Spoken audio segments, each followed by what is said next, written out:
Hello students, हमने last lecture में ना ड्रिफ्ट वेलोसिटी डिस्कस की थी। मैंने कहा था कि ड्रिफ्ट वेलोसिटी क्या थी हमारे पास, वो average velocity that is gain by the free electrons of a conductor when EMF or electric field is applied across a conductor, and this drift velocity is responsible for the current in a conductor। तो मैंने last time ना आपको ये बताया था बच्चों कि drift velocity discuss किया था बेटा। हमने क्या क्या हमने ड्रिफ्ट वेलोसिटी को स्टडी किया था बेटा। जो ड्रिफ्ट वेलोसिटी होती है ना, ये सिंगल इलेक्ट्रॉन की वेलोसिटी नहीं होती। मेटल के अंदर जो करंट कैरियर्स होते हैं, मैंने आपको बताया था, वो फ्री इलेक्ट्रॉन्स होते हैं। क्या होते हैं? Free electrons. और फ्री इलेक्ट्रॉन की डेंसिटी इनसाइड अ मेटल बहुत ज़्यादा होती है, मतलब number of electrons per unit volume. Metal के केस में 10⁻28 या 29 इलेक्ट्रॉन्स पर मीटर क्यूब। मेटल के केस में जब फ्री इलेक्ट्रॉन डेंसिटी होती है वो ये होती है हमारे पास। जो मेटल के केस में जो नंबर ऑफ इलेक्ट्रॉन डेंसिटी होती है वो ये होती है। और जो हमने ड्रिफ्ट वेलोसिटी ली थी वो मैंने बोला था बेटा, it is the average velocity with which free electrons of a conductor are moving. कब मूव करेंगे? when electric field is applied across the conductor and which is responsible, और यही ड्रिफ्ट वेलोसिटी इलेक्ट्रॉन्स की रेस्पॉन्सिबल फॉर द करंट। तो बेटा जो drift velocity होती है वो तो मैंने आपको बताया था, कितना आया था? 10⁻⁴ या 5 मीटर पर सेकेंड। बट बेटा जो एवरेज जो थर्मल हमारे पास जो स्पीड होती है वो मैंने बताया था √RMS कितना होता है, आपने वैसे भी पढ़ाई 3 kBT/m। अगर रूम टेम्परेचर की बात करें हम, अगर रूम टेम्परेचर पे देखें तो जो स्पीड होती है वो बहुत ज्यादा होती है as compared to drift velocity 10⁵ metre per second. और हमने जो एक्सप्रेशन निकाला था लास्ट लेक्चर में बच्चों ड्रिफ्ट वेलोसिटी का, वो बेटा हमारे पास क्या आया था? Vd = E/m × tau. ठीक है। और बच्चों ये टाउ हमने बता दिया था। टाउ जो होता है बेटा, इसको रिलैक्सेशन टाइम बोलते हैं। क्या बोलते हैं टाउ को? Relaxation time. इसको बेटा इसकी वैल्यू होती 10⁻⁻14 सेकेंड करते हैं एवरेज टाइम को। तो बच्चों मैंने ये बताया था, और एक ये आपको बताया था कि ड्रिफ्ट स्पीड जो है वो किस किस पे डिपेंड करती है। बेटा ड्रिफ्ट जो वेलोसिटी होती है इलेक्ट्रॉन्स की इनसाइड अ कंडक्टर, एक तो बेटा इलेक्ट्रिक फील्ड पे डिपेंड होगी, राइट। एक डिपेंड करेगा बेटा रिलैक्सेशन टाइम पे। और बेटा जो ये टाउ है ये डिपेंड करेगा nature of metal. Her metal के अंदर जो number of free electron density होती है वो अलग अलग होती है। तो मैं ये कहता हूँ जो टाउ है ना, ये किस पे डिपेंड करेगा? टाउ डिपेंड ऑन, एक तो बेटा ये टेम्परेचर पे डिपेंड करेगा और नेचर ऑफ मेटल के ऊपर भी डिपेंड करेगा। बेटा जो टाउ होता है, जितना टेम्परेचर बढ़ाएंगे आप उतना ही जो कोलिजन होगा इलेक्ट्रॉन्स का इनसाइड अ कंडक्टर वो मोर फ्रीक्वेंट होगा। और जितना आप टेम्परेचर बढ़ाएंगे बच्चों, तो बेटा उनका जो कोलिजन का टाइम है, टेम्परेचर बढ़ाएंगे तो रिलैक्सेशन टाइम कम होगा। तो अगर टेम्परेचर आप बढ़ाएंगे तो रिलैक्सेशन टाइम कम होता है, तो ड्रिफ्ट स्पीड क्या होगी बेटा? डिक्रीज होगी on increasing the temperature, right. एक बेटा ये बताया था इलेक्ट्रिक फील्ड के डायरेक्टली प्रोपोर्शनल टू होता है बच्चों। और बेटा इलेक्ट्रिक फील्ड हमने बताया था आपको कितना होता है? V/L होता है। तो अगर बेटा हम पोटेंशियल को डबल कर दें, और पैरामीटर्स को कांस्टेंट रखें तो ड्रिफ्ट वेलोसिटी डबल हो जाएगी। और एक लास्ट पैरामीटर था बच्चों, अगर हम लेंथ को डबल कर दें और सभी पैरामीटर्स को कांस्टेंट रखें तो Vd डायरेक्टली तो वोल्टेज हो गया, और Vd बेटा इनवर्सली क्या हो गया? लेंथ हो गया। बट अगर कभी क्वेश्चन में आ गया भाई डायमीटर को डबल कर दिया हमने कंडक्टर को, तो ड्रिफ्ट वेलोसिटी चेंज होगी क्या? नहीं। डायमीटर का तो बेटा इंडिपेंडेंट हो गया ना। ड्रिफ्ट वेलोसिटी किस किस फैक्टर पे डिपेंड करेगी बच्चों? एक तो बेटा किस पे डिपेंड करेगी? Directly proportional to tau, inversely proportional to बेटा टेम्परेचर, डायरेक्टली प्रोपोर्शनल टू बेटा voltage across the two end of conductor. और बेटा एक Vd इनवर्सली क्या हो गया? L हो गया बच्चों। ये बेटा हमने लास्ट लेक्चर में डिस्कस किया था ये सारा, ठीक है। एक और बात बताऊंगा, अगर कोई भी कंडक्टर है, अगर बेटा कोई कंडक्टर है और इसके अक्रॉस हमने ये पोटेंशियल अप्लाई किया था बच्चों, in absence of electric field, अगर फील्ड अप्लाई नहीं किया तो बेटा इनिशियल एवरेज वेलोसिटी क्या होगी, वेलोसिटी की बात कर रहा हूं बेटा, 0 होगी। अगर हम फील्ड अप्लाई नहीं करते तो इलेक्ट्रॉन का जो पाथ होगा inside a conductor zigzag path होगा, लाइक दिस वन, ए ऐसे जिगजैग पाथ होगा। बट अगर इलेक्ट्रिक फील्ड अप्लाई करें बच्चों हम, तो बेटा जो इलेक्ट्रॉन्स का जो पाथ होता है वो स्ट्रेट लाइन नहीं होता, उनका जो पाथ जो ट्रेस करेंगे वो कर्ड पाथ होगा, वो स्ट्रेट नहीं होगा, वो कर्ड होगा। हमेशा ध्यान रखेंगे जब भी किसी कंडक्टर के अक्रॉस आप फील्ड अप्लाई करेंगे तो जो पाथ को फॉलो करेंगे इलेक्ट्रॉन्स, जब वो लैटिस से स्ट्राइक करेंगे तो उनका पाथ कर्ड होगा या पैराबोलिक होगा, उनका पाथ स्ट्रेट लाइन नहीं होगा। ध्यान रखेंगे हमेशा, जो फील्ड पैरेलल है जो एंटी पैरेलल है, और इलेक्ट्रॉन का मूवमेंट हमेशा बच्चों जो फील्ड होगा उससे अपोजिट डायरेक्शन में होगा। कुछ बुक्स में बच्चों एक और चीज बताऊंगा मैं आपसे, कुछ बुक्स में ना ये एक्सप्रेशन ऐसे भी लिखी हुई है, Vd is equal to E by m into tau बेटा, कुछ बुक्स में 1/2 यूज किया गया है। तो हम इसमें एक इलेक्ट्रॉन की बात नहीं कर रहे, हम इसमें जो इलेक्ट्रॉन्स ले रहे हैं वो तो बहुत ज्यादा है हमारे पास, तो हम इसको 1/2 थोड़े लिख सकते हैं, 1/2 नहीं लिखेंगे, हम इस एक्सप्रेशन को हमेशा ये यूज करेंगे, E by m into tau. 1/2 तो तब होता कि भाई पहले इलेक्ट्रॉन रेस्ट में था, बाद में वो इलेक्ट्रॉन मूव करने लग गया, तो हम बोलते हैं एवरेज क्या हो गया 1/2। बट इलेक्ट्रॉन की जो डेंसिटी है इनसाइड अ कंडक्टर वो तो बहुत ही ज्यादा है हमारे पास बच्चों, ये हमने डिस्कस किया था लास्ट लेक्चर में बच्चों। अब मैं रिलेशन निकाल के दिखा रहा हूं आपको करंट और ड्रिफ्ट वेलोसिटी में। ये किसमें रिलेशन था, ड्रिफ्ट वेलोसिटी और रिलैक्सेशन टाइम में, in term of electric field. अब जो मैं टॉपिक डिस्कस करूंगा, relation between current and drift velocity, और एक बच्चों हम बताते हैं करंट डेंसिटी क्या होती है, ठीक है। आप बोर्ड पे देखेंगे बेटा, पहले मैं आपको बता रहा हूं करंट डेंसिटी बहुत इंपॉर्टेंट पैरामीटर है, करंट डेंसिटी। बेटा हमने करंट को डिफाइन किया था, करंट क्या था, किसी भी क्रॉस सेक्शनल एरिया से जो rate of flow of charge था उसको हमने करंट बोला था। मैंने ये बोला था बेटा, जैसे हमारे पास ये कंडक्टर है और ये चार्ज फ्लो कर रहा है, राइट बच्चों,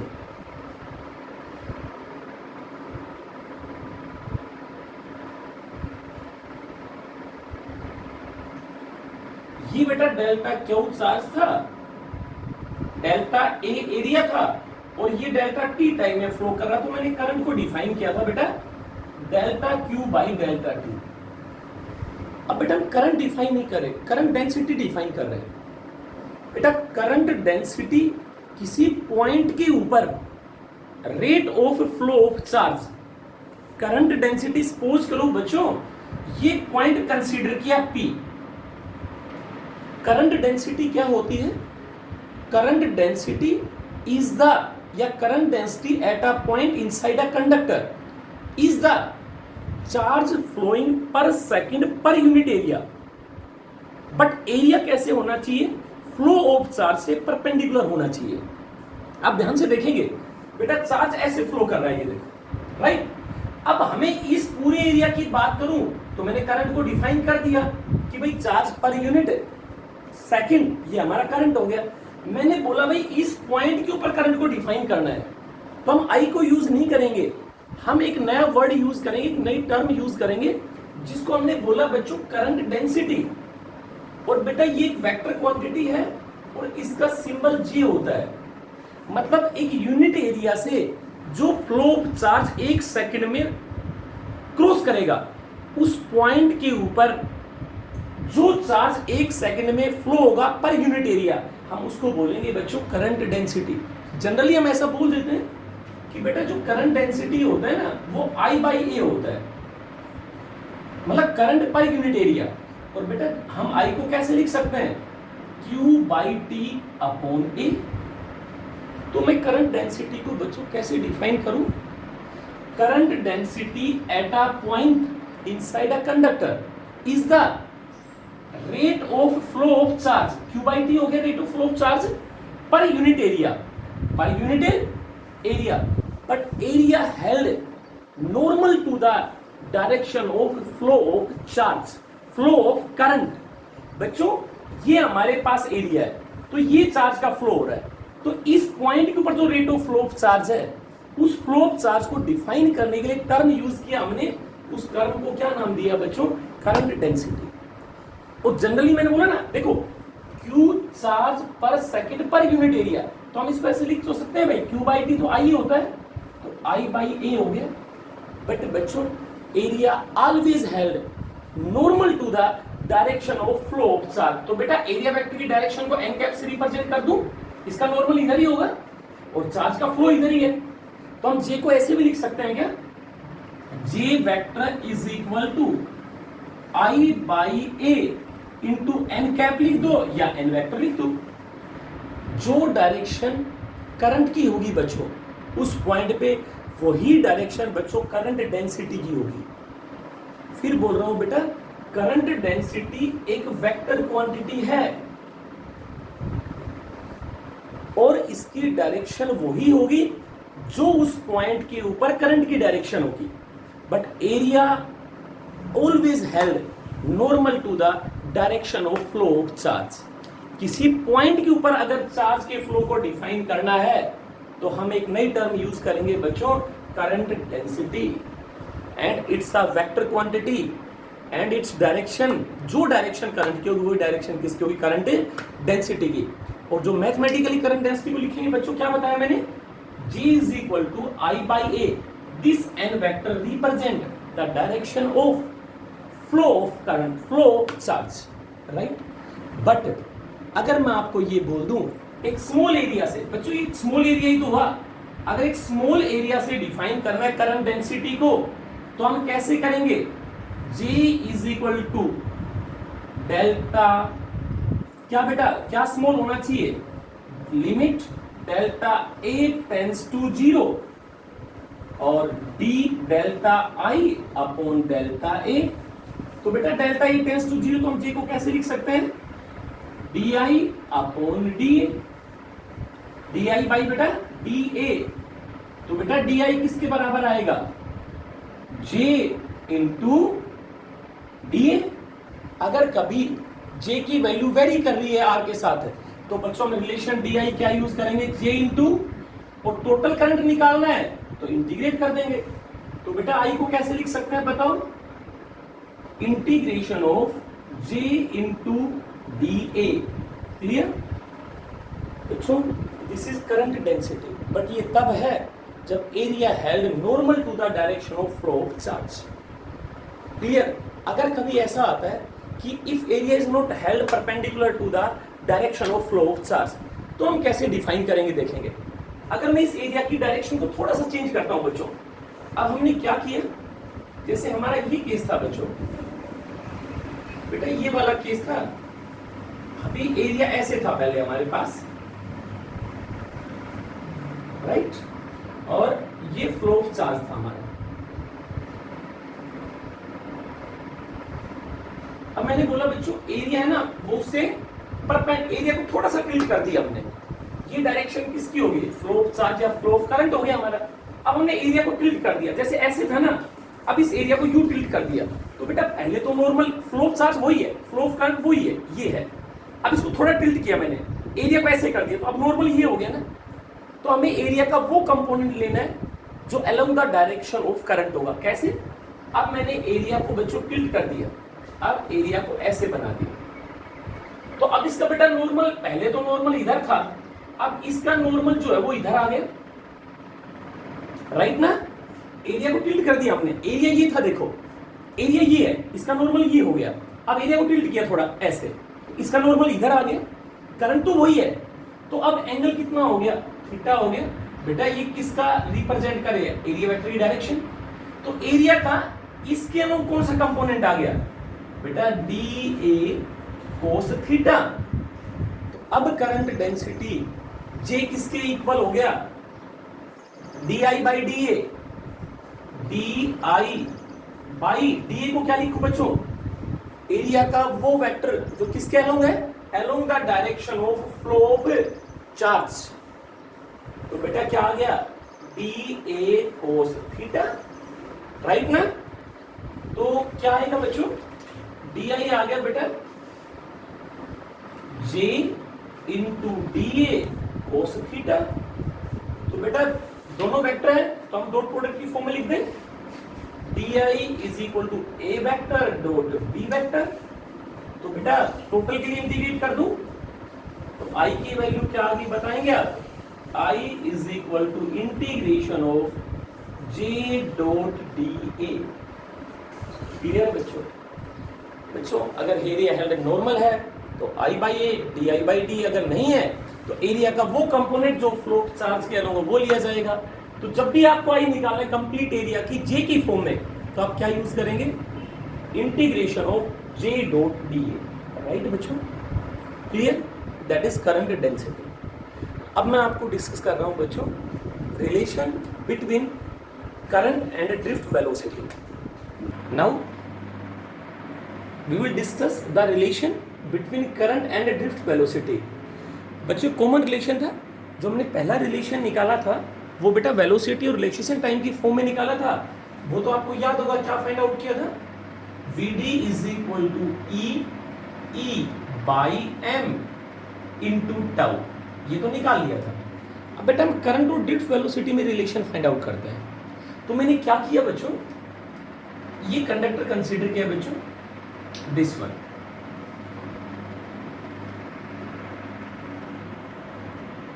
और बेटा इसके अक्रॉस हमने वी पोटेंशियल अप्लाई की, राइट। तो मैंने आपको बताया था फील्ड की प्रेजेंस में जो इलेक्ट्रॉन्स का जो मोशन होता है वो जो पाथ होता है वो कर्व्ड होता है या पैराबोलिक होता है, स्ट्रेट लाइन नहीं होता है। तो मैंने ये बोला बच्चों जैसे वी पोटेंशियल अप्लाई किया बेटा इलेक्ट्रॉन्स का मूवमेंट किधर होगा, माइनस टू प्लस, और प्रोटॉन्स किधर मूव करेंगे, प्लस टू माइनस। और जो इलेक्ट्रॉन्स मूव करते हैं उनकी एवरेज स्पीड बेटा वीडी बताई थी हमने। इस कंडक्टर का बेटा लेंथ एल कंसीडर किया, राइट बच्चों। उसका क्रॉस सेक्शनल एरिया बेटा ए मान लिया। तो इस कंडक्टर का वॉल्यूम कितना हो गया बच्चों, बेटा इसका वॉल्यूम कितना हो गया, सिलिंड्रिकल है, पाई आर स्क्वायर एच, तो ए इंटू एल हो गया इसका वॉल्यूम। मैंने बोला था आपको कि बेटा जो मेटल्स होते हैं इनमें जो इलेक्ट्रॉन की डेंसिटी होती है वो बहुत ज़्यादा होती है। और मैंने आपको बता भी दिया था जो फ्री इलेक्ट्रॉन डेंसिटी होती है एन को क्या बोलते हैं बच्चों, फ्री इलेक्ट्रॉन डेंसिटी, या हम बेटा इसको बोल सकते हैं number of electrons per unit volume, जो बहुत ही लार्ज होता है। कितना बोला था, 10 की पावर 28 या 29। तो बेटा इस कंडक्टर में टोटल जो नंबर ऑफ फ्री इलेक्ट्रॉन है दैट कंट्रीब्यूट करंट कितना होगा, टोटल नंबर ऑफ इलेक्ट्रॉन्स को बेटा कैपिटल एन मान लूं मैं। 1 मीटर क्यूब में कितने इलेक्ट्रॉन्स है बेटा एन, वॉल्यूम कितना है कंडक्टर का ए इंटू एल। तो बेटा हमने टोटल नंबर ऑफ इलेक्ट्रॉन्स निकाली इनसाइड अ कंडक्टर, जो फ्री इलेक्ट्रॉन है that are responsible for current, N E A. बच्चों जो E है वो बेटा मैंने चार्ज मान लिया ईच इलेक्ट्रॉन पे। E क्या है, चार्ज ऑन ईच इलेक्ट्रॉन। तो बेटा टोटल जो नंबर ऑफ इलेक्ट्रॉन्स हैं, जो टोटल चार्ज होगा इस कंडक्टर में जो मूव करेगा वो कितना हो गया बेटा, total charge Q। Total electrons कितने हैं बेटा N A L, और एक इलेक्ट्रॉन पे बेटा चार्ज कितना है इनटू E। तो हमने बेटा चार्ज को फाइंड आउट कर लिया, N E A और इनटू L। अब बेटा देखो हमें तो करंट निकालना है ना, करंट और ड्रिफ्ट वेलोसिटी में क्या रिलेशन है। तो करंट कब एग्जिस्ट करेगा, जब इलेक्ट्रॉन यहां से यहां तक मूव करेगा, फिर यहां पे आएगा, फिर ये इसको एनर्जी देगा, फिर इलेक्ट्रॉन यहां पे आएगा, एनर्जी कितनी मिलेगी यहां पे Q इंटू V। तो बेटा चार्ज भी आ गया।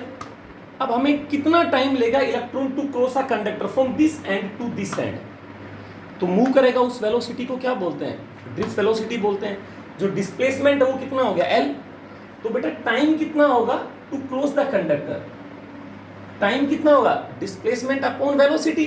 डिस्प्लेसमेंट कितना है बेटा L, वेलोसिटी कितनी है जिससे वो मूव करेगा, vd। तो बेटा हमने टाइम भी निकाल लिया टू क्रॉस द कंडक्टर। हमें निकालना क्या था बच्चों, करंट और ड्रिफ्ट वेलोसिटी का रिलेशन फाइंड आउट करना है।